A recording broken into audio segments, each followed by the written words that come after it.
Halo teman-teman semua, selamat datang kembali di channel Investor Habit. Channel ini kami buat dengan tujuan untuk menjadi komunitas buat sama-sama bertumbuh menjadi pribadi yang lebih baik lagi.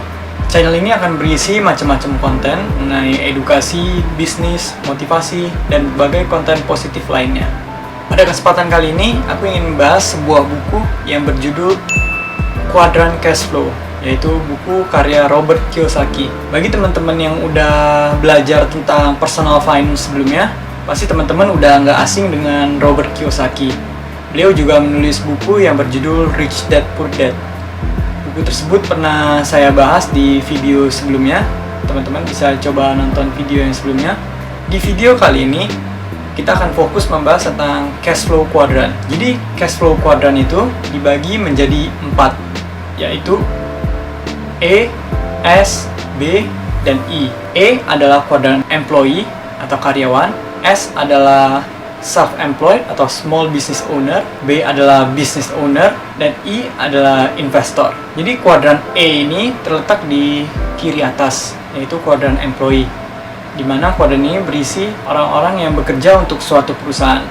Jadi mereka akan mendapatkan gaji jika mereka bekerja untuk perusahaan tersebut.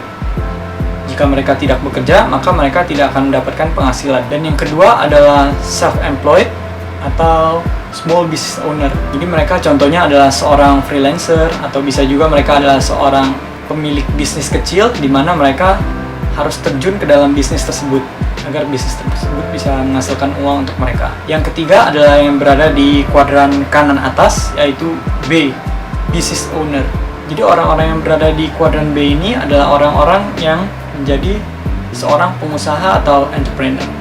Mereka memiliki suatu bisnis dan bisnis tersebut bisa berjalan tanpa adanya mereka dalam bisnis tersebut. Jadi bisnis tersebut sudah memiliki sistem di mana bisa berjalan sendiri. Dan yang keempat adalah kuadran I, yaitu kuadran investor, di mana mereka menginvestasikan uangnya, mereka masukin uangnya dan membuat uangnya beranak cucu. Menurut Robert Kiyosaki, kuadran ini dibagi lagi menjadi dua, yaitu kuadran kanan dan kuadran kiri. Kuadran kiri berisi employee dan self-employed. Kuadran kanan berisi business owner dan investor. Jadi menurut Robert Kiyosaki, jika teman-teman ingin menjadi orang yang kaya, teman-teman harus berusaha untuk menjadi orang yang berada di kuadran kanan. Either kita memiliki suatu sistem bisnis yang berjalan buat kita, atau kita menginvestasikan uang kita sehingga uang tersebut menghasilkan uang lagi.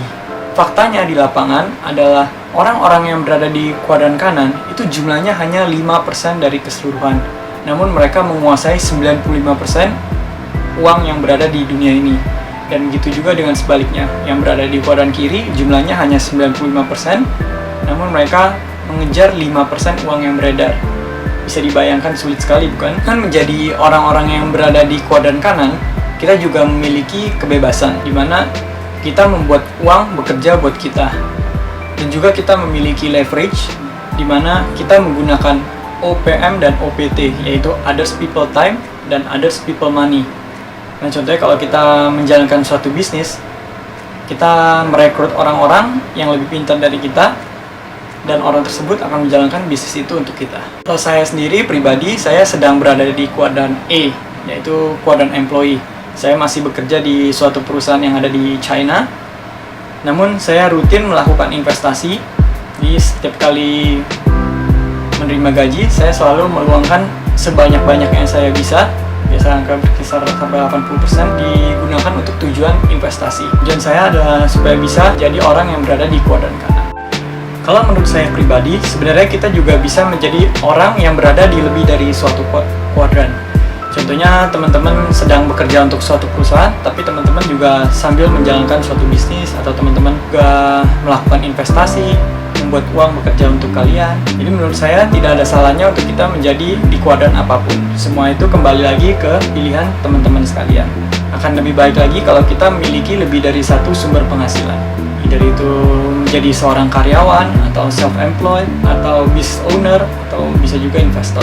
Sekian pembahasan kita pada video kali ini. Jika teman-teman suka dengan video ini, teman-teman bisa memberikan like agar video ini bisa menjangkau lebih banyak orang lagi. Terima kasih semuanya. Kami mohon bantuan teman-teman untuk subscribe dan like video ini agar bisa menjangkau lebih banyak orang lagi. Setiap dukungan dari teman-teman sekalian akan sangat berarti buat kami. Selamat menikmati konten dari kami. Semoga bermanfaat.